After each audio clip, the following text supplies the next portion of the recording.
welcome to another edition of Artist Anatomy. And we're here to study the lungs. And we got only one lung and close up. Ngayon, pa-identify muna natin siya kung right or left. So, may mga clues tayo like yung oblique fissure. Elementary yan. Pang-elementary yan. So, dapat ito yung inferior lobe or lower lobe and superior or upper lobe. So, yung lungs may mga surfaces.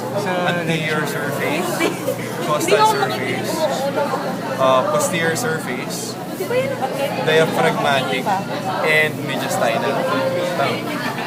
Mediastinal. Tama? Anterior, costal, posterior, diaphragmatic, mediastinal. Sa mediastinal surface, makita natin yung hilum or yung mga roots nandyan.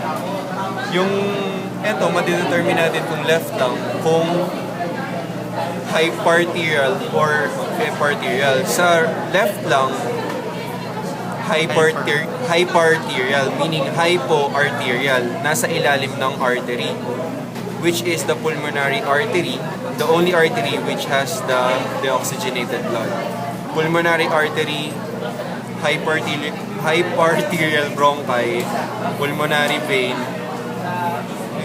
yun. Tapos, group 4, descending aorta. Tapos, nandito din yung lingula, tapos yung cardiac notch. Kasi nandito yung heart. Mga ganyan. Yun na. Code.